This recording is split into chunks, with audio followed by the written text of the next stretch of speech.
ఇప్పుడు చూసుకున్నట్టయితే తులసిరెడ్డి గారు కొన్ని వ్యాఖ్యలు చేస్తారు.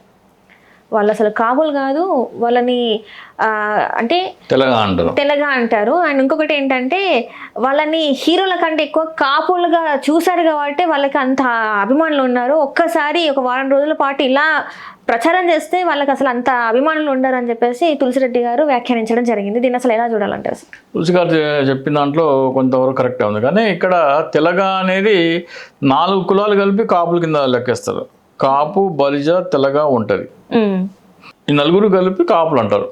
ఏ ప్రాంతాల్లో వాళ్ళు అలా అంటారు. సో పవన్ కళ్యాణ్ ఒక దీంట్లో ఏమన్నాడంటే మా నాన్న తెలగ, మా అమ్మ గాజుల బలిజ అని చెప్పేసి చెప్పడం జరిగింది. సో అట్లా తులసిరెడ్డి గారికి వీళ్ళు తెలగ సామాజిక వర్గానికి చెందిన వాళ్ళు అని చెప్పేసి తెలిసి ఉండొచ్చు. సో మాకు వచ్చేటప్పటికల్లా నా క్యాసెట్ నా టీసీలో ఏముంటుంది అంటే కాపు అని ఉంటుంది.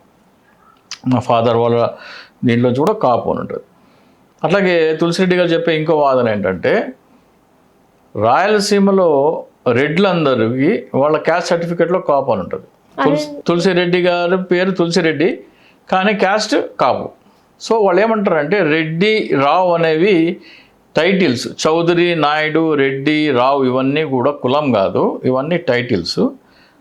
రెడ్లందరూ కాపులే అంటారు. ఇక్కడ ఈ కాపులకి ఏంటంటే మన వాళ్ళు కాపులు అంటే east, west and Krishna, Guntur జిల్లాల్లో ఎస్పెషల్లీ ఈ ఫీలింగ్ ఎక్కువ ఉంటుంది. కాపులకి, కమ్మవాళ్ళకి మధ్యలో రైవలరీ ఉంటుంది. అది ఎప్పటి నుంచి అంటే సినిమాల్లో S V Rangarao and N T Ramarao మధ్యలో కూడా ఈ రైవలరీ ఉండేది. ఎస్పెషల్లీ ఎస్విఆర్, ఎన్టీఆర్ మధ్యలో ఈ రైవలరీ ఉండేది. సో అప్పటి నుంచి కూడా ఈ ఆంధ్రాలో సినిమా పిచ్చి ఎక్కువ. సో అది అలా కంటిన్యూ అవుతూ ఎన్టీ రామారావు, నాగేశ్వరరావు, కృష్ణ, శోభన్ బాబు వీళ్ళందరూ ఏంటంటే కమ్మ సామాజిక వర్గానికి చెందిన వాళ్ళు. ఎస్వి రంగారావు చనిపోయిన తర్వాత ఎస్వి రంగారావు, సావిత్రి కూడా కమ్మ సామాజిక వర్గానికి చెందిన నటులు. సో వీళ్ళు అయిపోయిన తర్వాత కాపులు పెద్దగా స్టార్స్ ఎవరు లేరు, ఇంకా అయిపోయింది అంతా కమ్మ వాళ్ళ డామినేషన్ అయిన టైంలో చిరంజీవి వచ్చాడు. చిరంజీవి వచ్చేటప్పటికల్లా చిరంజీవి మెల్లిమెల్లిగా సూపర్ స్టార్, మెగాస్టార్ అయిపోయేటప్పటికల్లా చిరంజీవి బాగుపడ్డాడు. చిరంజీవి దీనికంటే కూడా మేమందరము బాగుపడ్డాము అనేది ఈ కాపుల్లో ఎక్కువ వచ్చేసింది. ఇంకొకటి ఇది తప్పు అని చెప్పడం కూడా వాటి నుంచి ఎటువంటి ప్రయత్నం లేదు. అంటే ఈ సినిమా వాళ్ళని అభిమానించడం అనేది వ్యక్తి పూజ మానసిక రోగం అనే ఒక సెలబ్రిటీ వర్షిప్ సిండ్రోమ్ అంటారు. సైకియాట్రిస్ట్ దగ్గరికి వెళ్తే చెప్తారు వాళ్ళు. ఒకసారి దయచేసి ఒక సైకియాట్రిస్ట్ని పిలిచి దీని మీద చేయండి, ఈ సెలబ్రిటీ వర్షిప్ సిండ్రోమ్ అంటే ఏంటి, వీళ్ళు నిజంగా మానసిక రోగమైనా కాదనేది సైకియాట్రిస్ట్ని పిలిచి దయచేసి మీరు ఒక ఇంటర్వ్యూ చేయండి. ప్రజలకి ఎస్పెషల్లీ కాపు యువతకి చెప్పాల్సిన అవసరం ఉంది. ఖచ్చితంగా. ఉదాహరణకి మా స్కూల్ డేస్లో మేమైతే ఇప్పుడు వెళ్ళలేదు, కానీ ఎవరైనా సరే స్కూల్ యూనిఫామ్ వేసుకొని సినిమా థియేటర్లో కనబడితే అక్కడ ఆయన కొట్టేవాళ్ళు. ఎవరు? ఒక పెద్ద మనిషి. ఏంట్రా స్కూల్ ఎగ్గొట్టి ఇక్కడ తిరుగుతామని ఫస్ట్ వాడు కొట్టేవాడు. డైరెక్ట్గా తీసుకొచ్చి సైకిల్, ఆ రోజు స్కూటర్లు గిట్టలు సైకిల్ మీద తీసుకొచ్చి స్కూల్లో అప్పచెప్పేవాడు. అప్పుడు class teacher plus principal full coating ఇచ్చేవాడు. వాళ్ళ నాన్నని పిలిపించేవాడు. వాళ్ళ నాన్న వచ్చి మళ్ళీ కొట్టేవాడు. స్కూల్ ఎగ్గొట్టి సినిమాకి వెళ్తే ఇంత పనిష్మెంట్ ఉండేది. ఇంట్లో ఏం చెప్తారు? స్కూల్ యూనిఫామ్ వేసుకొని వెళ్ళాలి స్కూల్కి.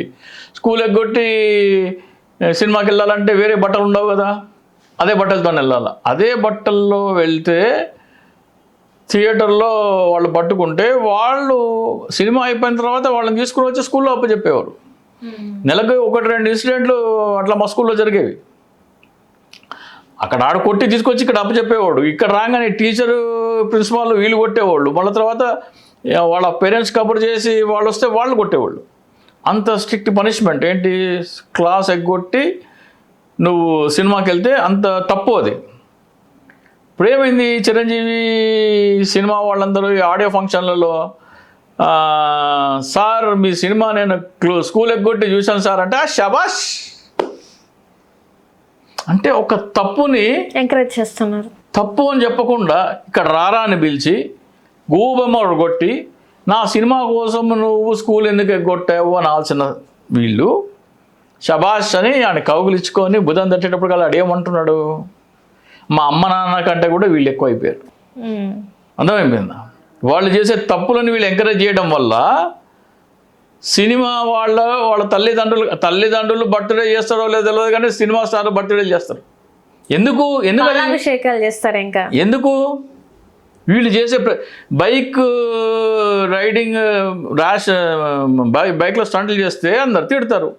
పవన్ కళ్యాణ్ ఏమంటున్నాడు అంటే కుర్రాళ్ళు కదా, వాళ్ళ ఎనర్జీ అంతా ఏమైపోతుంది, జాబులు లేకపోతే ఏమైపోతుంది అంటే వీళ్ళు చేసే ప్రతి తప్పుని వాళ్ళు సపోర్ట్ చేయడం వల్ల తల్లిదండ్రులేమో కానీ నిన్ను తిండి పెట్టి నిన్ను చదివించి నీకు పెళ్ళేదాకా నిన్ను సాకి చేస్తే వాళ్ళు వేస్ట్ కాల్లా. ముఖానికి రంగులు వేసుకొని చెయ్యంది చేసినట్టు, జరగంది జరిగినట్టు, లేనిది ఉన్నట్టు ఒక భ్రమ చూపిస్తే వీళ్ళు నీకు ఆరాధ్య దేవుళ్ళ. ఇప్పుడు చిరంజీవి పార్టీ పెట్టినాడు, 80 లక్షల ఓట్లు 78 లక్షల ఓట్లు ఏమో వచ్చినాయి. దాంట్లో దాదాపు 70 to 80% కాపులు వేసినారు. అందరూ వేసినారు, ఎక్కువ మెజారిటీ కాపులు వేసినారు. ఏం చేసినావు? ఆ ఓట్లన్నీ తీసుకుపోయి సోనియా గాంధీకి అమ్మేసినావు. ఎందుకు? కేంద్ర మంత్రి పదవి, ఎంపీ, రాజ్యసభ. 2014లో సోనియా గాంధీ 2002లోనే ఎప్పుడు మంత్రి పదవి వచ్చింది. 2014లో కాంగ్రెస్ ఓడిపోయింది. కాంగ్రెస్ ఓడిపోయిన వెంటనే రాజీనామా చేయలే ఆయన. 2018 వరకు పదవి తీసుకొని అనుభవించి మళ్ళీ కర్ణాటక నుంచో లేకపోతే మధ్యప్రదేశ్ నుంచో నన్ను రాజ్యసభ పంపిమని బతిలాడి ఆమె ఇవ్వకపోతే అప్పుడు ఈయనకు అనిపించిందంట నేను రాజకీయాలకు పనికిరానని. అయిపోయింది. అన్నేమో కాపుల ఓట్లో ఏమో తీసుకుపోయి సోనియా గాంధీకి అమ్మినాడు, తమ్ముడేమో తీసుకుపోయి టీడీపీకి అమ్ముతున్నాడు. పార్టీని బలపడనివ్వడు, బలపడే కార్యక్రమాలు చేయొద్దు అంటాడు, ఆలోచనలు సలహా సూచనలు నాకు చెప్పొద్దు, వ్యూహం నాకు వదిలేయండి అంటాడు. ఆయన ఏం చేస్తాడు? టీడీపీకి బానిసత్వం. కాపుల ఓట్లు అమ్ముకొని బాగుపడేందుకే వీళ్ళు రాజకీయాల్లోకి వచ్చినారు. తులసిరెడ్డి గారు చెప్పింది కరెక్ట్. అంటే వ్యక్తి పూజ అంటే వ్యక్తి కన్నా ఎక్కువ కులానికి ఇస్తున్నారా? మరి కులము ఇది పక్కన పెట్టాలి. ఫస్ట్ ఆఫ్ ఆల్ ఇప్పుడు వీళ్ళ కాపులకు ఏంటి బాధ? నా కులం నుంచి ఒకటి సీఎం కావాలని బాధ. ఒక తల్లి కడుపు పుట్టిన బిడ్డలు, ఒక తల్లికి 3-4 పిల్లలు అనుకోండి, వాళ్ళకు పడదు. అన్నదమ్ములకి, అన్న చెల్లెలకి, అక్క చెల్లెలకి, ఆడబిడ్డలకి వాళ్ళ ఒక తల్లి కడుపు రక్తం పంచుకుని పుట్టిన వాళ్ళకి సఖ్యత లేదు. ఎవడో ఎక్కడో ఏ తల్లి కడుపునో పుట్టినోడు నా కులమోడు కాబట్టి ఆడు సీఎం కావాలా, ఆడు డిప్యూటీ సీఎం కావాలంటే నీ అంత ఇడియట్, నీ అంత స్టూపిడ్ ఫెలో ఎవడు లేడు. నీ అంత చాతగాని చవట సన్నాసి దద్దమ్మ ఇంకోటి లేడు. ఇప్పుడు వీళ్ళిద్దరూ ఓట్లు వేయించుకొని వేరే పార్టీలకి తొత్తులుగా ఉన్నారని అర్థం చేసుకోకపోతే, ఇంకా వీళ్ళ గురించి ఆలోచించకపోతే ఎట్లా? నీ కులమోడే నీకు ముఖ్యమంత్రి కావాలని అనిపించింది అనుకో, ఒక పని చేయి. జగన్మోహన్ రెడ్డి గారు కానీ, తులసిరెడ్డి గారు కానీ, ఈ రాయలసీమలో ఉన్న కాపులందరూ కూడా వాళ్ళ ఇంటి పేరేంటి? రెడ్డి. నీ కులమోడు సీఎం కావాలంటే నీ పేరు వెనకాల కూడా రెడ్డి పెట్టుకో. కాపులందరూ వెనకాల రెడ్డి పెట్టేసుకోండి, నీ ఈగో సాటిస్ఫై అయిపోతుంది.